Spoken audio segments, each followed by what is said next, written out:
Okay, so one thing we want to start to look at is the layout of some of these features. Now, you may not be able to do a ton of this sort of stuff with WordPress, but in the future, as you start building stuff in, let's say, other websites, you might have a lot more control over where things go on a website design. And I'm not just talking about like stuff like your logo. That'll probably find its place, and it'll be just pretty much in place and stay in that spot all the time. I'm talking about stuff like when we talk about like a blog post. What are the components of a blog post? So if we take those and we just start listing them, like let's say the title of the blog, we might have the description, we might have a header image.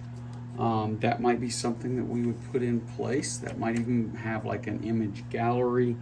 It might have comments, all right?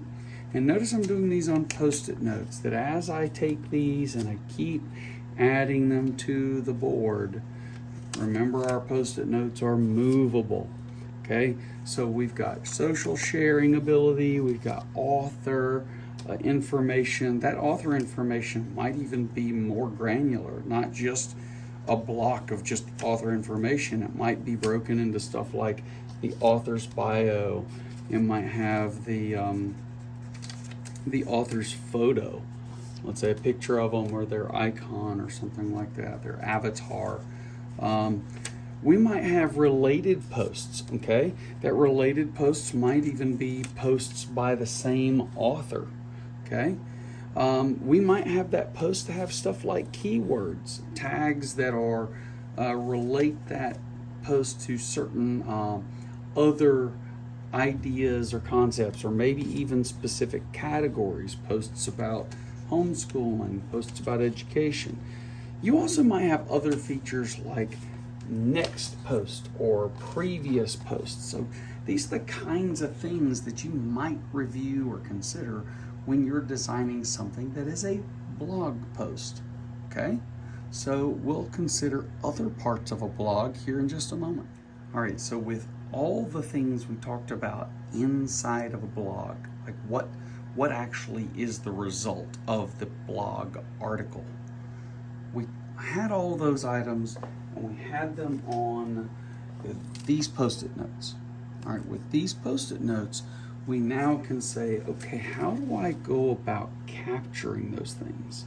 So now that we've put together the stuff that's in our blog post, and we haven't necessarily laid out what the post will look like, but we can say, you know what will the tool look like that captures the blog, okay?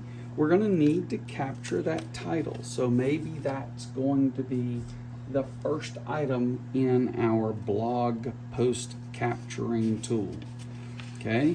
The next item might be something like our description, as soon as I can find that Post-it note. We might have our header image. Is that going to be number 2?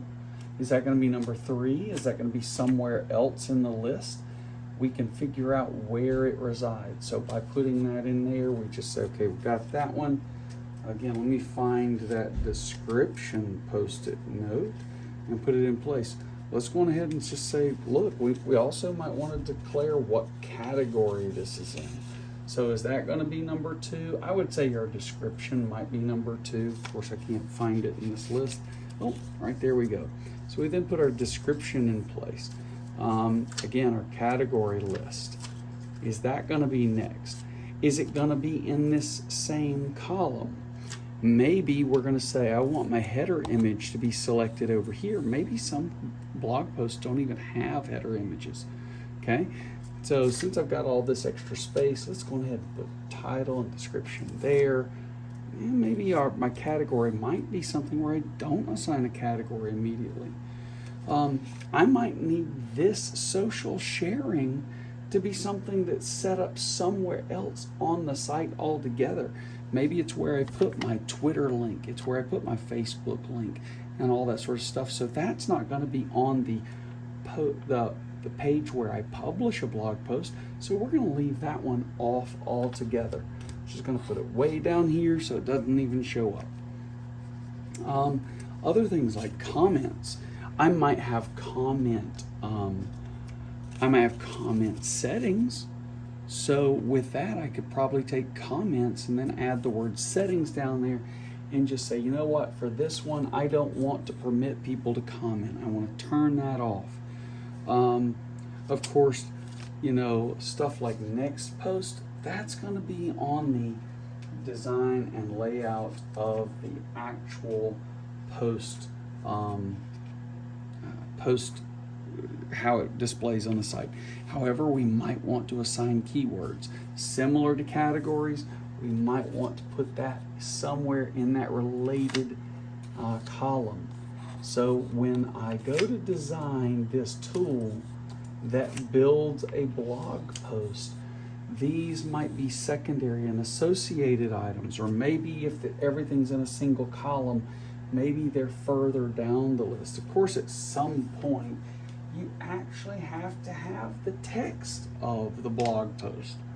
So you would just write on your post-it text, and you would add that one in. Of course, you got that right there. But with text, there might be other things around that.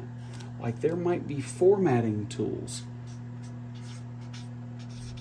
So you'd put your formatting tools somewhere around that. How do you go about putting this together? So your post-it notes are a great tool where you can say, you know what, I'm going to go about gathering the things that I know that I need to publish a blog post, and then taking those and putting those together and start moving them around so that my tools start to make sense in relation to what I'm trying to capture, what I'm trying to accomplish. Now that you've got your blog tool captured as to what would be inside of publishing a blog post, now this tool actually captures the title and the description, the format, even puts together the date and time of when it's going to be published. So that would be like your calendar. And so when you finalize this component, your last post-it goes in place, and you're like, yes, this is exactly the tools that I need on the page. These are exactly the components that will need to show up in that publishing of the blog. Again, sit here and formulate where these go, and this would be a great way to use that card sorting function. Allow people to say, hey, I think that the calendar would go above keywords. You know, I think keywords might actually go way down here. They're really not important. Commenting settings, probably also unimportant. Header images, you know what? That's important to me. I think that all of my blog posts are going to have header images and categories.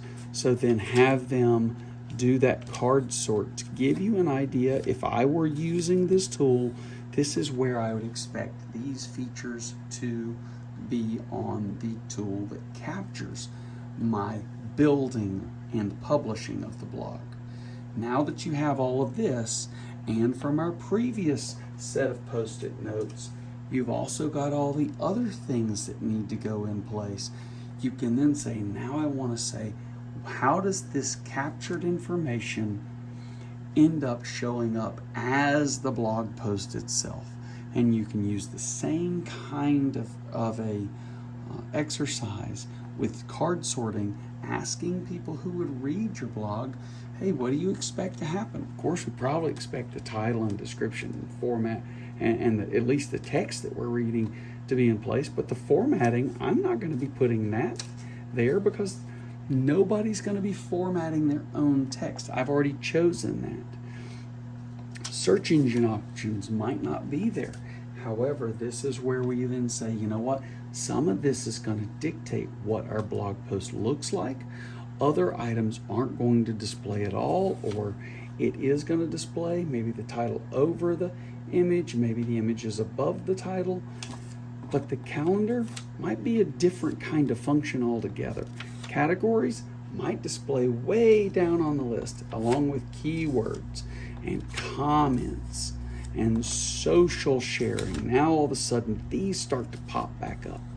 And so we start to put them in place and then formulate what the blog post itself will look like, using the same tools, the same post-it notes for an entirely different representation of a lot of the same stuff.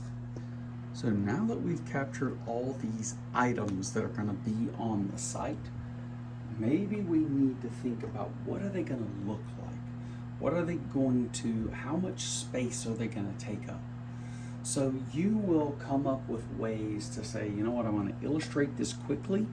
This is what we call a wireframe.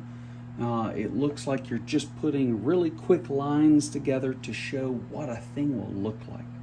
In this case, you might show an image. You might show what a title would look like. Maybe that title is a bit longer, so of course you need it to go out longer. What does a body of text look like? What does a menu item or a button look like? So come up with what you think a quick, dirty, fast, super shoddy looking drawing of this would be. You don't want lots of detail. You don't want shading. You want outlines that really quickly indicate what the items are. That's going to move us into our next exercise, which then takes us into doing this on paper. So because these post-it notes are really big, they're great to put on a wall or on a whiteboard. And so you take every one of these post-it notes, post them up on a whiteboard, and get them in the place where you think best associates their location to what that item would be on the actual physical web page or on the actual digital web page. And then once that's up on the whiteboard, get yourself a place to sit and review that on its whiteboard or on its wall, and using paper and pencil begin to sketch out that design in a more true to form design of how that site would look, using the wireframing techniques that I showed you on the board just a moment ago. So as I'm taking this layout and I'm wireframing it, first in pencil, then come over it in marker so that you can kind of solidify it. Of course, you notice that I've got something here where I've got inset text. So I'm going to be carving that out and making sure that I understand what those items are. You can leave your pencil showing. And by over marking that with marker and then coming in and making sure you highlight out all like inset images and profile avatars. And so this is for the author. So we've got the author's information here and their social media icons. And then all of a sudden you got this block down here that's going to be for people leaving their comments. Maybe they display, maybe they're on a different page, maybe they're inside of a speech bubble, something like that. And so you figure out how that's going to look on the page, and then you display that, and then you try to rationalize it. Here's the cool thing. This is not set in stone. And because it's going to be digital, even if it was, you could try out multiple different layouts and then figure out what works best. And it's really fast to be able to lay this out and to draw it with, first with pencil, but then later on come in with Sharpie to kind of lock those things into place.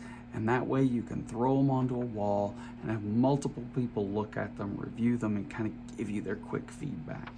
You might have to come in and say, look, this right here, this is inset text. That's a description. Right here, this is where my author's information is going to be. So I'd expect, what would that author's information be? Maybe it's their name. Maybe it's other things.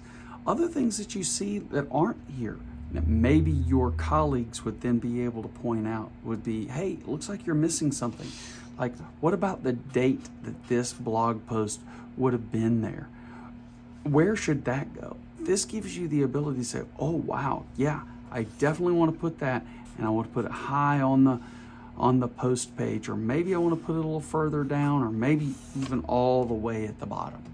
So that's a great fast way to do things. And that is what we are going to be doing with these blank sheets of paper. You're going to have a task where you're going to formulate what's going to be on the page, what's going to be in the tool, and now where's it going to be on the page, and what's it going to look like. So why are we going to stick to such a simplistic way of starting out? Why not get those really cool looking photos and graphics and images in place? Why not get our fonts picked out right now? Because doggone it, those are cool looking. Well, let me start by saying, what if you have a client who really, really likes mountain photos? Or maybe they prefer beach photos, so that beach photo appears on your design. Or maybe they're really into sunsets. What happens if they love the color blue, or they love the color orange? What happens if you put a really clever graphic in place, or maybe a graphic that's not so clever? What happens if you choose their favorite font, Helvetica, or their least favorite font, Castellan? Did that make the design itself, the layout, the structure, did that make it work? Maybe not. So if you remove every bit of this and you get it out of the way, that means that now you can explore, what does the structure look like? What does it look like when things are stacked on top of each other? You can do it quickly, and you don't have to worry about, did I get a clever enough graphic? Did I choose a photo that really speaks to the client, to the pastor who's doing this website, to the company who's buying the web design? No, you don't have to worry about that. Now, you may have to explain to them why you chose to not start with this pile of cool things that all have their value. But what you don't have to do is build it with all this, spend too much time with all this, only to later figure out that the structure underneath doesn't work. And now all of a sudden, when you put the wrong font in place, or you put the wrong image in place, suddenly they're like, well, I don't like mountain photos. And since I don't like mountain photos, I'm starting to see the cracks in the foundation that's underneath it. So start with the structure and add the cool later.